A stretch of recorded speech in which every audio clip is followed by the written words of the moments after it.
Good morning, CrossFit Linchpin. What is today?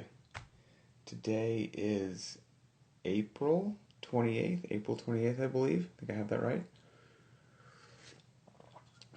So, today's video is going to be, a couple things wrapped into it. We're going to talk about Randy, a hero workout from CrossFit.com, 75 power snatches at 75 pounds for the men, 55 for women. We're going to talk about setting personal bests. We're going to talk about personal worsts and just human beings, We're going to talk about human beings and how they're beautiful, amazing, and crazy all at the same time. And we'll dabble very briefly on programming because it relates to the other topics that I just said there. So I'm going to use somebody as an example here. I don't know if I should give them a pseudonym or not. We'll give them a pseudonym. We won't use their real name, even though I spoke with them and I said that I may. We'll call them Joe, okay? So Joe follows CrossFit Linchpin. Joe's a wonderful person, got a good head on his shoulders, and Randy, again, 75 power snatches, 75 pounds for the men, 55 for women, is a pretty darn good workout for Joe. They generally excel at it. They're excited with it when it comes up. It's kind of wheelhouse. Well, Randy came up on, let's see if I got my stuff called up, 21, 22, 23, 24, 25. Came up a few days ago on April 25th. And Joe was very excited. This was going to be his fourth time doing Randy, and his PR, just so you know, it's a good workout for him. His PR was 4 minutes and 29 seconds. A Randy time that many people would kill to have. That was his personal best. And the ones that didn't go well, but weren't his personal best, so his personal best was a 4:29, they were like in the 4:30s, okay? So they were, give or minus, plus or minus 10 seconds from that 4:29 time. So just crushes it whenever it comes out. So long story short, Randy comes out. Joe's fired up. Joe's also a data guy, by the way. Joe has recorded his last one or two Randys, and he's aware of the strategy that he used to obtain that personal best of 4:29. And so now he is going to massage that strategy a little bit to, once again, as all of us do, as competitive people and CrossFitters, you want another personal best, right? You want to break that other record. So he's looking to break that record. And so he realizes the strategy he used when he did that 4:29 was he opened up with a set of 15, then did a set of 10, and then did 5s all the way until he got 75 repetitions. Now, obviously, those are very small breaks when he puts down the bar. So he looked at that, he said, okay, here's what we're going to do. Instead of going 15, 10, then all 5s, I'm going to go 10, 10, 10, 3 quick 10s, and then all 5s. Nicholas, you say that you know that, Joe. I know that you do. You do know. There are some people who definitely know who I'm talking about. And he's a good man. So he's going to try a different strategy. 3 quick sets of 10, and then all 5s. What could go wrong, right? I mean, what's the big difference? In his initial strategy, it was a 15 and then a 10, got him to 25 reps, and then did all 5. In today's strategy, he's going to do 3 sets of 10, so it gets him to 30 reps, and then all 5s. I mean, the two strategies are very similar. Anyway, long story short, he executes his new strategy on April 25th, and he achieves a personal worst. Just the wheels come off, it does not go right, and it's the slowest Randy that he has ever done in his life. Now, the funny thing is that everybody's problems are unique to their bubble, right? I mean, you only know, Jerry Seinfeld, who's almost a billionaire, is probably, upset right now at the quarantine because he can't film comedians in cars getting coffee. So that's his set of problems.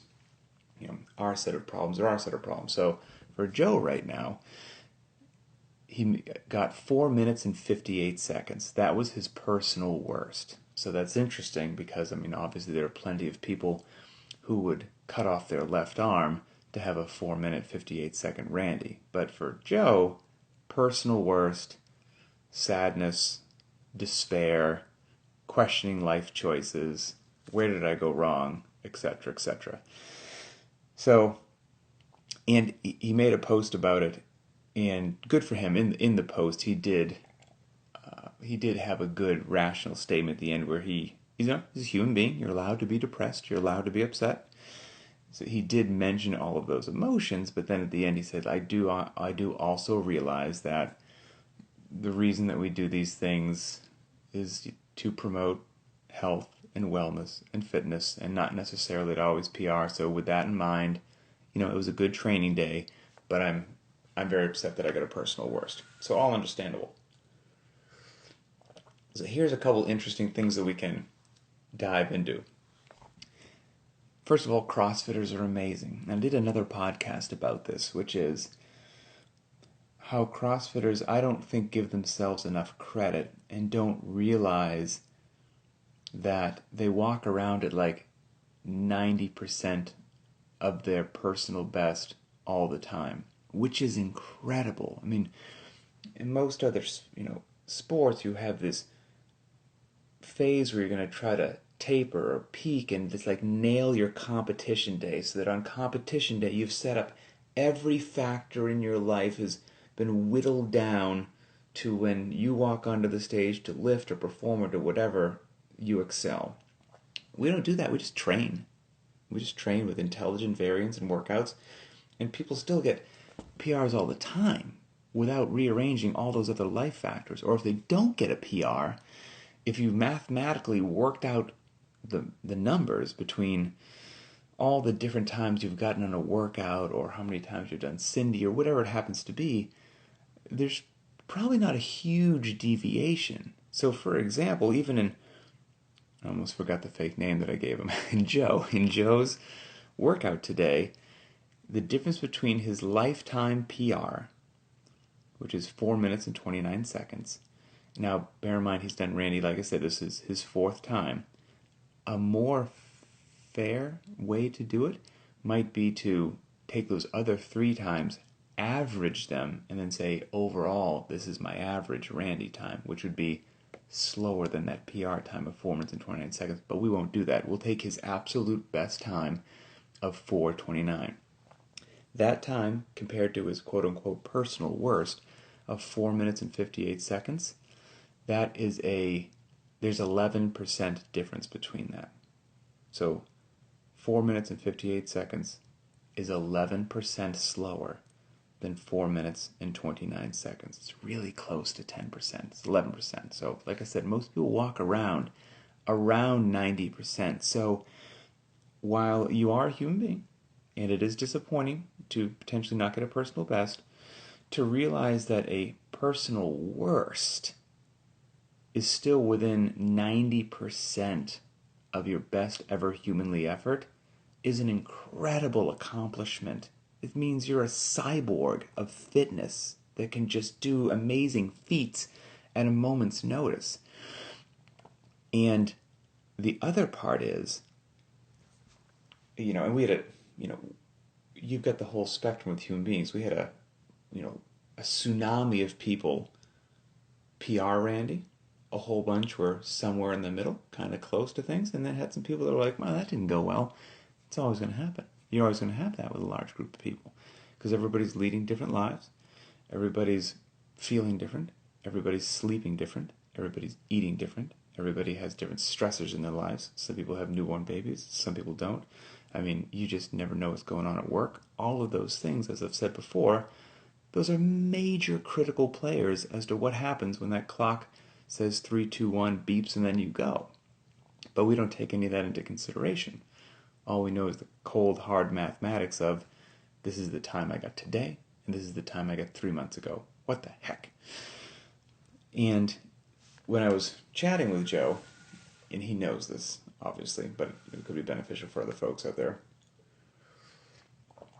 To put it in just the strictest of terms, when I program any particular workout on any particular day, let's take Randy, for example. I did not program Randy on April 25th, 2020 for people to PR, or PB, depending upon time where in the world you are. I did not program Randy for people to get personal bests on Randy. That's not the intention as to why I chose that workout. If they did get personal best, great. I'm obviously super stoked and happy for you, but that's not why I chose that workout. Carl, how are you, my friend? I chose Randy on that day because that is the time domain and the movement and the loading that made sense based upon the training that we wanted to accomplish that week and what we had done previously. That's why Randy was chosen. And if it just so happened to line up in your life that when you walked in for the training day that we needed, that it was a personal best, fantastic. But if it didn't, in my mind, it's utterly irrelevant, because what was the most relevant part was the stimulus that was required for the athlete that day based upon what we had done previously. And if we look, I've got my never-ending spreadsheet here. Let's see. JJ, that's an amazing question. What would you say to Joe, quote unquote, if he wanted to repeat and try to PR the next day? I would say CrossFitters do crazy things, that I wouldn't recommend it, but that is his personal freedom, and he is absolutely entitled to do that if he so desires. And depending upon the result of that attempt, he will either be filled with jubilation or doubly full of despair, since he tried it a second time, it didn't happen. So let's see. So on Randy was, where did I say that was? Saturday the 25th. Okay, so for a lot of folks, Randy is going to be, let's just say, an 8 minutes or less workout. Okay, it might have taken you more. That's okay. But for a lot of people, it's probably 8 minutes or less. Some amazing lunatics are sub 4. So that's what we did. And it's a lightweight, 75 pounds for men, 55 for women. Ground overhead, there's no below parallel. It's a fast hip opening. That was Saturday. Well, what did we do the day before? We didn't do a 5 to 8 minute workout. The day before was a 10-rounder that took everybody in the world over 20 minutes, some people upwards of 30 minutes. So let's just call that on average 25 minutes. So the day before Randy, we were going 25 minutes. We went below parallel. We had a wall ball in there. We had a rope climb, so we had some pulling from above towards the body, and we had some shuttle sprints. Very, very different than what we had going on with Randy. We had a rest day on Thursday. So now this is a couple days before Randy. On Wednesday, if we keep rewinding the clock, we had a heavy day. And we're also pulling from the ground and going overhead, which is similar to Randy, but the stimulus is entirely different. Whereas Randy, 3 days later, was 75 very light power snatches at 75 pounds. On Wednesday, it was 7x1 clean and jerk. As heavy as you can for 7 singles on the clean and jerk. And if you are getting the most weight possible overhead, for most people that will be receiving the barbell in the full clean, below parallel, and then a split jerk overhead. And then, so that was Wednesday. The day before that, on Tuesday, we did 3 rounds for time of a 400-meter run and then 3 rounds of Cindy. Not a barbell in sight, and that workout is probably, if memory serves me, I want to say like a 12-ish minute workout. And that was on Tuesday. And then the day before, on Monday, to start the week, we had 2 relatively miserable, I can't really call them intervals, they're not long enough, but 2 short workouts back to back. The first one was 21-15-9 reps for time, kettlebell swings with a heavy bell, 70 for the men, 53 for the women. So 21-15-9, kettlebell swing, calories on the bike. Disgusting. You rest 5 minutes, and then you do that same thing again, but with lower reps. 15-12-9, kettlebell swings, calories on the bike. And for a lot of people, that was around 5 minutes-ish for each one of those workouts. So kind of had a 5-minute workout, rest 5 minutes, a 5-minute workout, the 3 rounds of Cindy, depending upon how much of a maniac you are. It's probably 12 to the 400-meter runs and 3 rounds of Cindy, 12 to 15 minutes-ish, somewhere around there. Wednesday, heavy day, 7x1 clean and jerk. Thursday, rest day. Friday, a 10-rounder below parallel with a wall ball, got a rope climb in there, some shuttle sprints going about 25 minutes or longer. And then Randy on Saturday, a pull from the ground to overhead, lightweight barbell cycling, shorter time domain. So Randy is what we needed on that day. It wasn't, and again, it was just those days were laid out, and each one of those workouts were picked and created and put in there and massaged based upon what we've done previously, what we're going to do afterwards.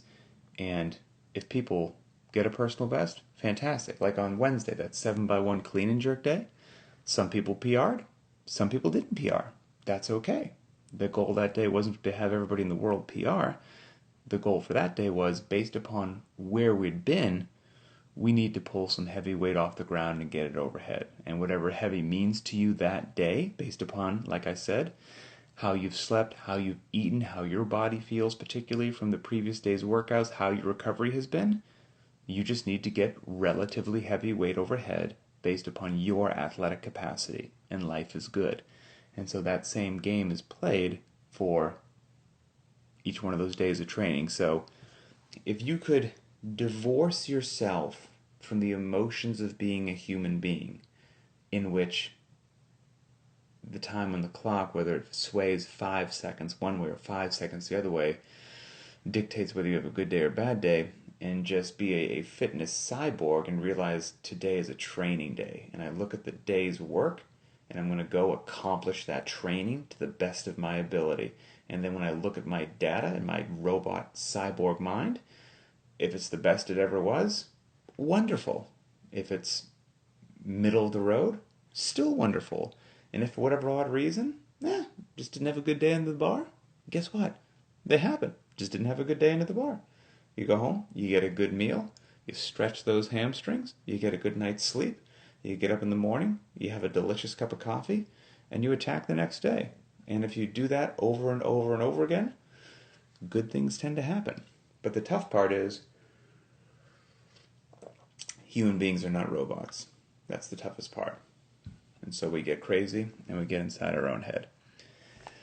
So that, I think, is about all I wanted to cover there. And there's so many rabbit holes that we could go down. We won't go down them right now because I think I've actually been on this video longer than I realize. Some people even do Randy unbroken. Isn't that astonishing? They hold on to that barbell for 75 power snatches and they never let it go. They do it unbroken. And it's just, it blows my mind. And if you are one of those athletes that, if you're getting in the neighborhood of like a 4-minute Randy, that's crazy.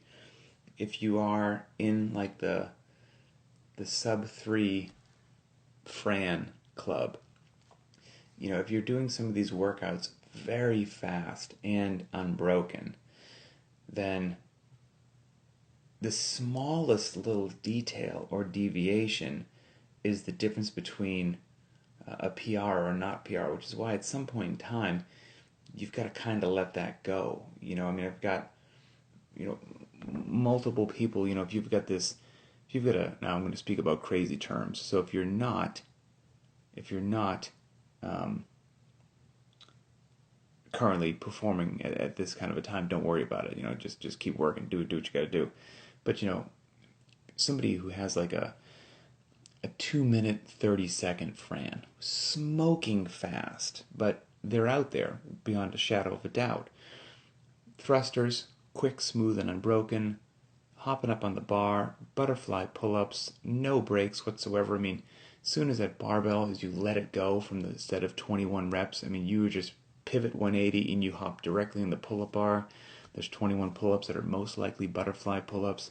As soon as you finish that set of 21, your feet hit the ground, you just immediately pivot 180, you grab the barbell right into a squat clean, and you're into the next thruster.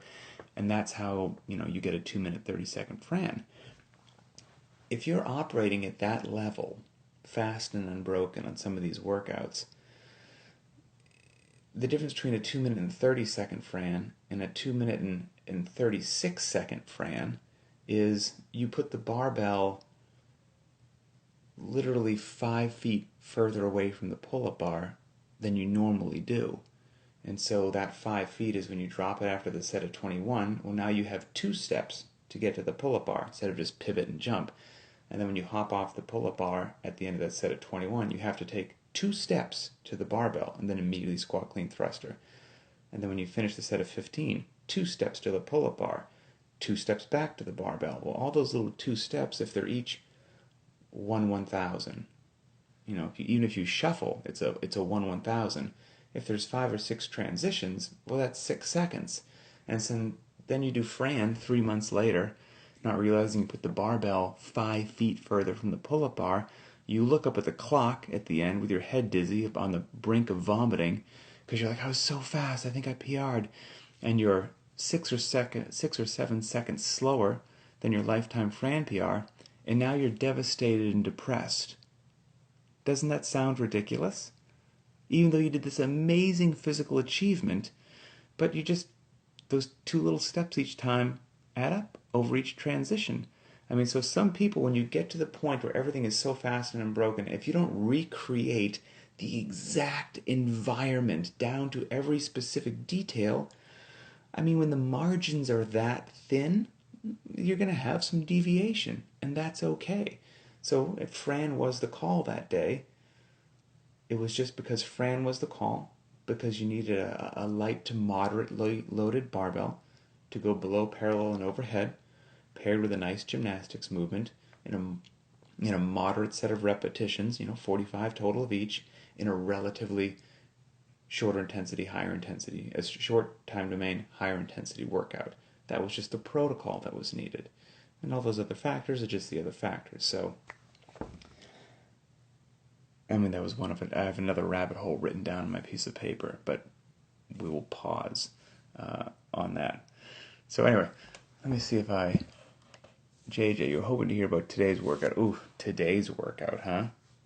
Today's workout is not a barbell in sight. Today's workout, if you're making everybody unhappy, you're doing something right. That's an oversimplification, but we just mentioned that 7x1 clean and jerk day. People that like barbells and big weights, they are very, very happy. Today's workout, which is, let me make sure I get the actual 800-meter run, 12 bar muscle-ups, 120 feet of handstand walking, another 12 bar muscle-ups, and then finally another 800 meters of running. The individual who is happy on the 7x1 clean and jerk day, there's a really good chance they are not filled with joy about today's workout, and vice versa. The guy who's very happy about today's workout was probably less enthusiastic about the 7x1 clean and jerk. The individual who doesn't cherry pick either one of them, scales as needed, does what's appropriate, and embraces both of those training days, and is open and removes their ego and is willing to get better, that person, fast forward 1 or 2 years, you're going to have a capable human being on your hand, for sure. So, yeah, so that's that. Let's see. Traintown CrossFit. Great name, by the way. Same goes for any personal best ever. I learned a long time ago just to let go of some of my best ever performances and just crush the day. Absolutely, yep. That's, you walk in, you do what you can do with that amazing body and capability that you've been working on, and it falls where it falls, and you get yourself a good training day. Let's see.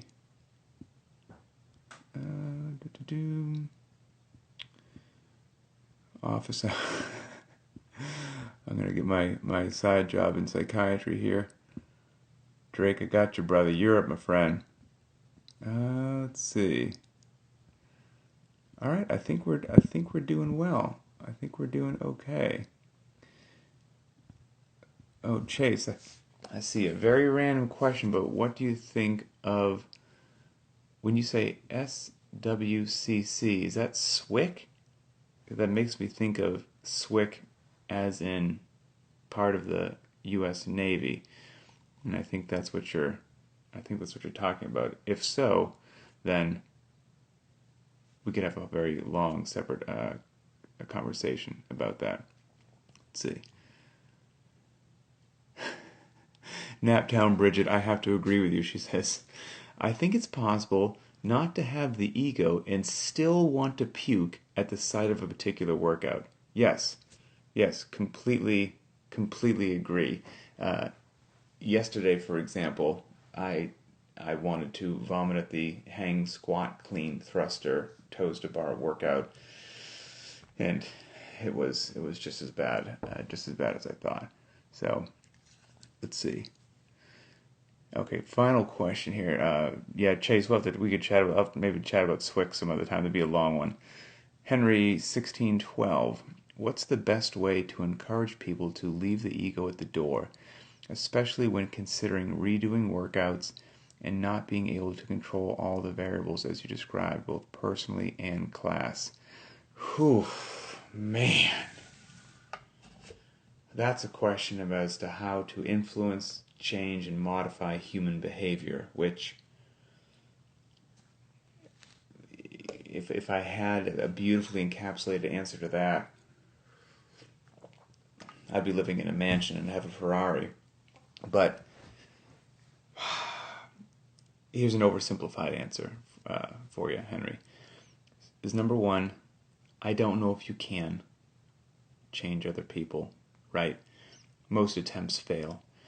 But I personally think that most people just need to do more personal development, self-reflection, introspection, and try to get a hold of their own brain and their own emotions, and thereby become a more productive human being walking the planet with a more beneficial attitude. And I think when people do start to work on themselves through personal development, that they become aware of their massive ego, they become aware of their faults and flaws instead of trying to ignore them. They become more open-minded to feedback and suggestions from others instead of closed-minded and thinking that they know everything. But that doesn't happen overnight. The person has to be willing to put in the work, and that takes a really long time. So hopefully people are doing that. And the other, but your best opportunity to maybe help that along is just to be the example. I do truly believe that each gym, each community, each whatever, it has a culture, and that culture is partly the members, the people, the athletes that are there, but a very large driving force is whoever is in charge. And in charge could be in charge overall as the gym owner, or in charge of the particular class. The 9 a.m. class might have a very different vibe than the 5 p.m. class that has a different trainer and maybe a different group of clients obviously participating. And whatever tone, whatever behavior, whatever characteristics are displayed by anybody in a leadership position ideally sets the stage for the members of that community to look at and say, okay, this is how this particular community rolls. This is what is accepted here. This is what is not accepted here. And then you just have to hold tight to that. You have to maintain those standards and maintain that code of behavior or attitude or whatever it happens to be, and try to help your clients understand why you have chosen the particular culture that you have and why you think will be long-term beneficial for them. So anyway, that's that. Okay. Have a wonderful day and enjoy the workout today with no barbell. And we'll talk later.